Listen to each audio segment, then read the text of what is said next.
Deus neste momento, através dessa música. E eu acredito que você fez isso de verdade. E é isso que você quer para a sua vida, para o seu tempo com Deus, para a sua vida com Deus.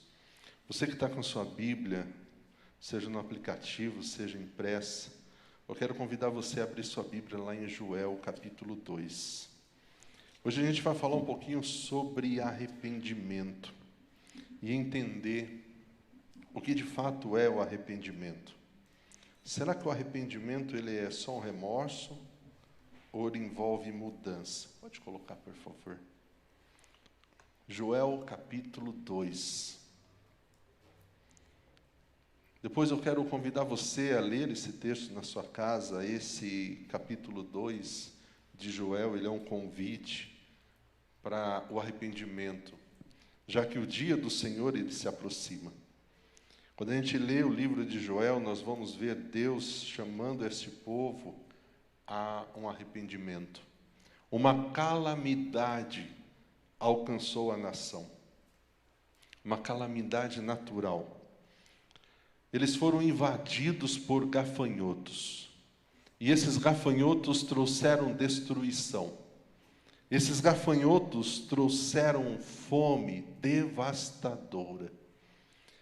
E essas pessoas agora, do reino de Judá, enfrentando esse momento de destruição, do juízo de Deus, são convidadas a uma mudança.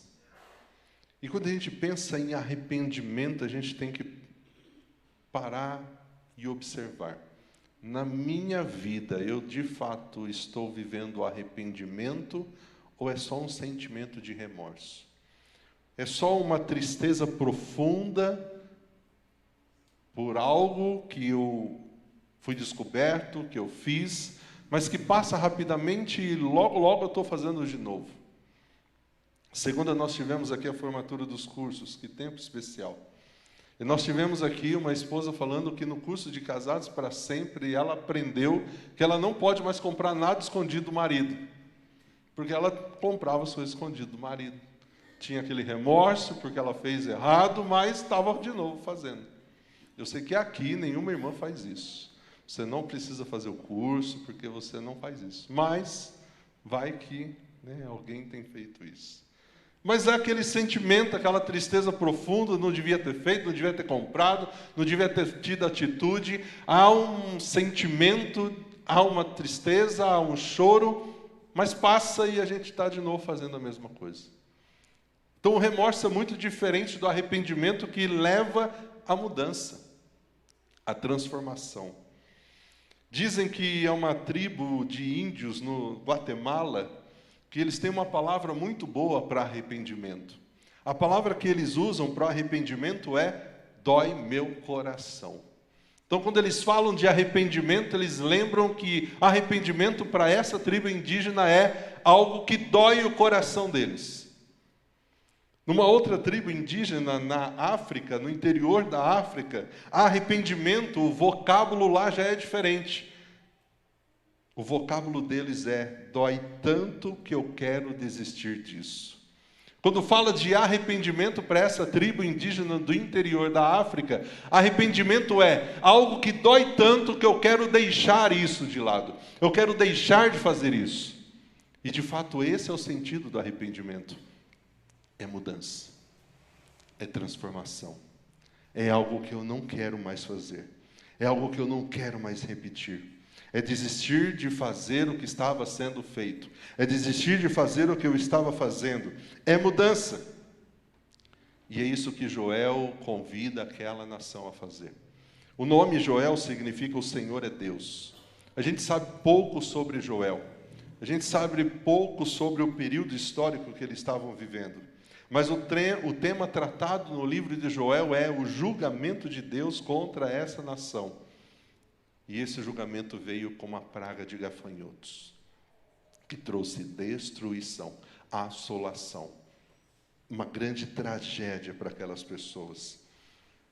E essa praga de gafanhotos causou devastação na terra.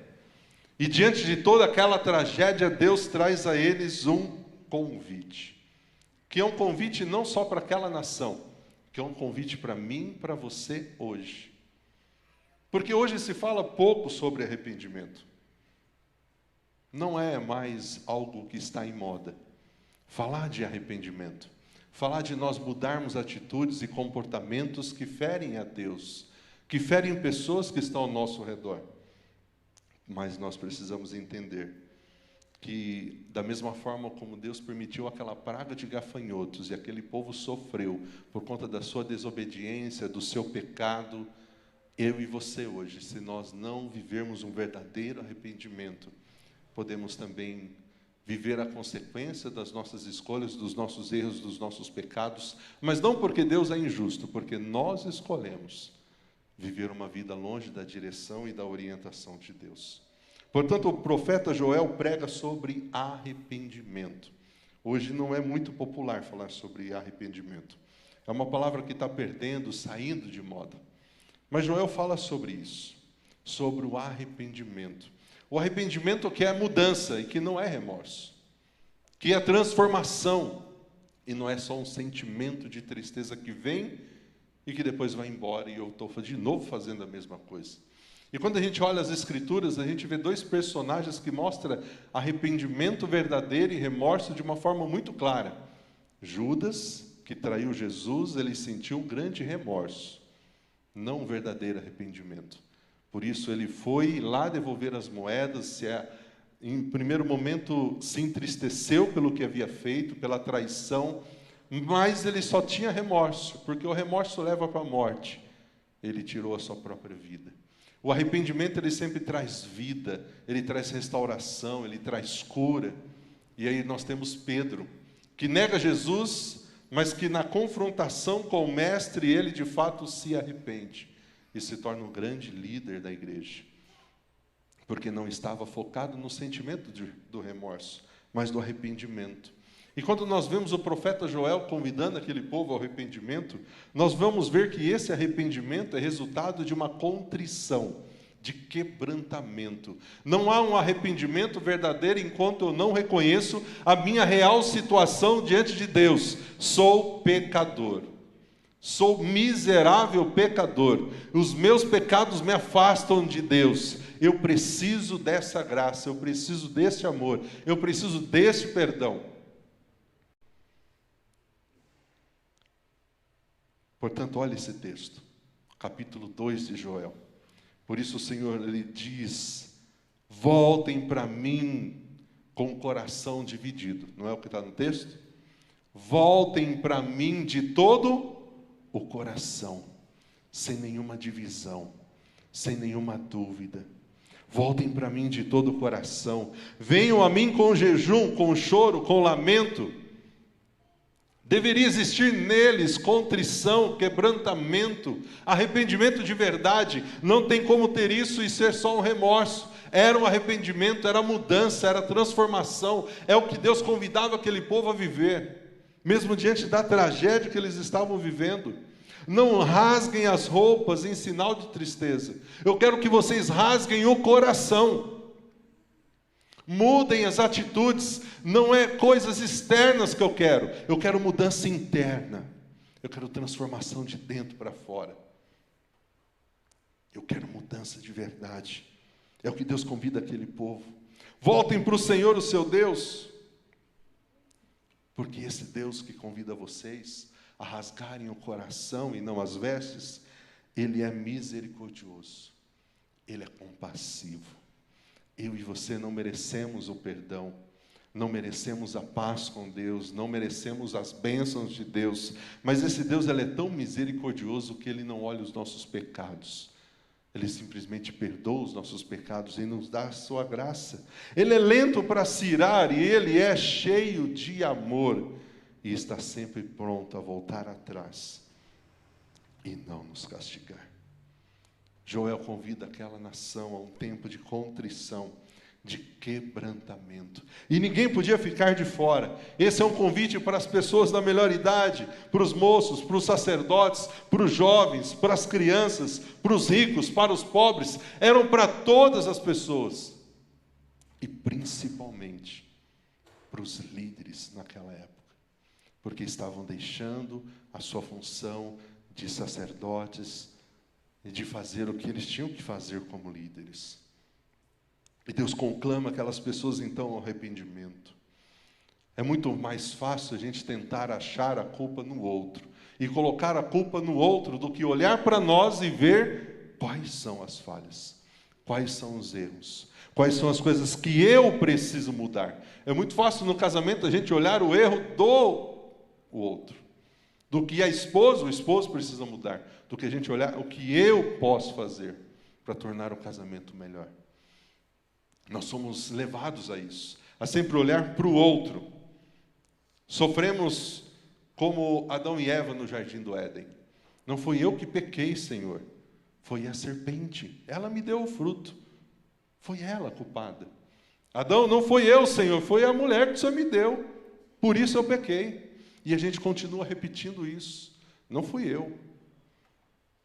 E Deus então convida aquelas pessoas a um arrependimento de verdade. Deus quer que aquelas pessoas mudem de verdade. E não somente sintam grande tristeza, sem mudança e sem transformação. Deus fala que para eles passarem por aquela experiência de sofrimento, eles poderiam passar sabendo que eles estavam sendo tratados por um Deus que é misericordioso, compassivo, cheio de amor.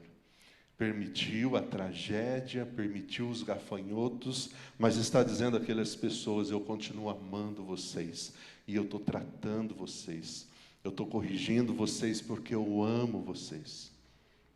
É muitas vezes assim que nós deveríamos fazer com os nossos filhos e não fazemos porque a gente acha que corrigir não é demonstrar amor. Colocar limites não é demonstrar amor. Estabelecer alguns limites vai fazer com que a gente demonstre que a gente não ame. Se o nosso pai faz isso, nos corrige, nos disciplina, deveríamos fazer isso com os nossos filhos também. Portanto, Deus convida aquele povo, não basta vocês confirmarem, afirmarem com os lábios que vocês são meu povo, se o coração está distante. E é interessante quando a gente olha o Antigo Testamento, em vários momentos, Deus falando que aquelas pessoas estavam com o coração distante de Deus. Com os lábios confessavam uma coisa, com as ações mostravam outra. E é por isso que o convite de Deus àquelas pessoas é: vocês precisam vir a mim de todo o coração. Chega de ficar dividido entre servir a mim ou servir os outros deuses, ou servir a mim e servir os seus prazeres. Parem de rasgar roupas como um sinal de tristeza. Parem de formalismo, de religiosidade. Eu quero transformação, mudança verdadeira. Eu quero que vocês rasguem os corações. É esse Deus que convidou aquelas pessoas e nos convida hoje a uma mudança, a transformação, a não vivermos de aparência, a não nos enganarmos com a aparência que é enganosa.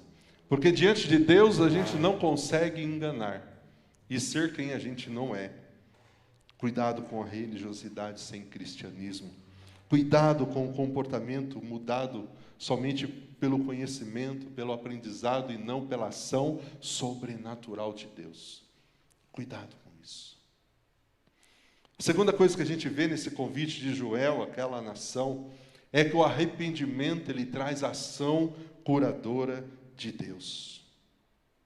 Quando a gente se arrepende, quando a gente aceita aquele convite e faz o que Ele nos pediu, quando a gente vai até Ele, quando a gente se quebranta, quando a gente mostra quebrantamento, contrição, quando a gente se derrama na presença de Deus, reconhecendo as nossas falhas, nossas mazelas, nossos pecados, o que nós encontramos é a ação curadora de Deus. Porque sabe o que Ele dá para nós? Perdão.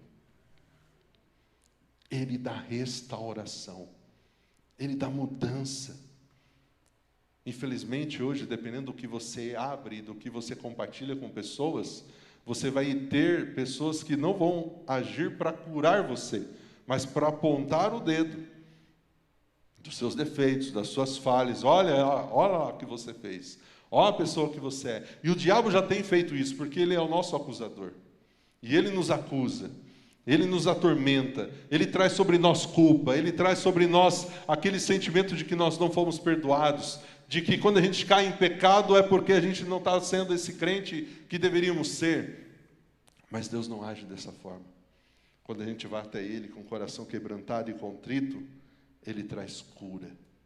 E quantas pessoas hoje precisam ser curadas, mas essa cura não é física, é uma cura espiritual, que só vem com a conversão, com o encontro pessoal com Jesus, uma transformação de verdade. Voltem para o Senhor, o seu Deus. Ele é misericordioso, Ele é compassivo, Ele é lento para se irar, Ele é cheio de amor, Ele está sempre pronto a voltar atrás e não castigar. Então o Senhor teve compaixão do seu povo e com zelo guardou a sua terra. Quem sabe Ele mude de ideia e nos envie bênção em lugar desse castigo. Talvez possam apresentar ofertas de cereal, de vinho ao Senhor, o seu Deus, como faziam antes. Quando há o arrependimento, vem com o arrependimento a cura. E não há nada mais gostoso de nós sentirmos, eu fui perdoado. Porque com os nossos erros, com as nossas falhas, com as nossas escolhas erradas, com o nosso comportamento fora do padrão estabelecido por Deus, o que a gente sente é culpa. É esse sentimento que a gente não vale nada, a gente nunca consegue acertar. E com Deus a gente não sente isso, porque Ele traz a certeza de que mesmo com os nossos erros, com as nossas falhas, com os nossos pecados, Ele continua nos amando. Ele não nos quer distante, Ele quer a gente perto dEle, para restauração, para cura, para transformar a gente em alguém parecido com Ele, nos comportamentos e nas ações. O seu povo seria curado porque a misericórdia de Deus, ela era grandiosa.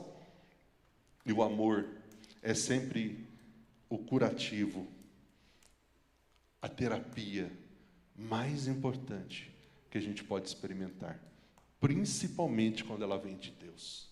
O amor de Deus por mim, por você. E querido, saber que somos amados por Deus e saber que nós fomos perdoados por Deus, não há nada que traga cura e esse processo de saber que agora eu sou uma nova pessoa em Cristo. Isso é libertador, isso é transformador. Por isso Joel convida aquelas pessoas ao arrependimento. E quando ele fala de rasgar as vestes, que isso não deveria existir, mas sim o coração, ele está falando, eu não quero um teatro. Eu não quero algo fingido, eu quero algo de verdade. Porque o arrependimento é a base para a restauração da bênção. O que Joel vai ensinar aquelas pessoas é, querem voltar a ter prosperidade, querem voltar a ser abençoados, voltem para o Senhor. Se arrependam, mudem de vida, mudem o comportamento. E é o que ele fala aqui. O Senhor respondeu, vejam, eu vou enviar o cereal. Eu vou enviar vinho novo, azeite, e tudo isso suficiente para saciá-los. E lembre que Deus está falando isso no momento em que eles estavam vivendo a praga dos gafanhotos, que tinha trazido uma desgraça sobre a nação. A economia estava destruída. Não tinha como viver de uma forma digna, de sobreviver de uma forma duradoura, porque havia só destruição. E Deus está dizendo, eu vou restaurar tudo isso. Eu vou sustentar vocês. Eu vou cuidar de vocês. Vocês não vão mais ser objeto de zombaria entre as nações vizinhas. Vocês não vão ser mais zombados por outros povos. O que Joel está ensinando ao povo é que falar das bênçãos do Senhor é uma coisa. Viver as bênçãos do Senhor é outra. E o que Joel está dizendo é, vocês vão voltar a viver a bênção do Senhor na vida de vocês. Expulsarei esses exércitos, aqueles que vêm do norte, os enviarei para uma terra seca e desolada. Os que estão na vanguarda serão empurrados para o Mar Morto, e os da retaguarda para o Mediterrâneo. O mau cheiro dos corpos em decomposição vai se espalhar sobre a terra. Certamente, o Senhor tem feito grandes coisas. nós agradecemos e nós louvamos a Deus, não é só nos momentos bons. Quando Deus fala aquele povo a se arrepender, e quando eles dão um passo em direção ao arrependimento, eles reconhecem, mesmo no momento da tragédia, mesmo no momento da correção, que esse Deus ainda continua fazendo grandes coisas. Eu e você precisamos ter essa mesma atitude. Não louvar a Deus só quando tudo está bem, mas quando somos corrigidos também. Porque temos um bom Pai, que nos ama e que nos abençoa. Não tema, ó terra, alegre-se, exulte, pois o Senhor tem feito grandes coisas. Vocês têm um Deus que continua no controle e que continua fazendo grandes coisas. E as grandes coisas que Ele fez no passado, Ele continua fazendo e faz ainda hoje, na minha vida, na sua vida. Não tenham medo, animais do campo, pois os pastos do deserto ficarão verdes. As árvores voltarão a dar frutos, as figueiras, as videiras ficarão carregadas. Alegrem-se vocês que habitam em Sião, exultem no Senhor o seu Deus, pois Ele vai enviar a chuva na medida certa. Chuvas de outono vão voltar a cair, chuvas da primavera.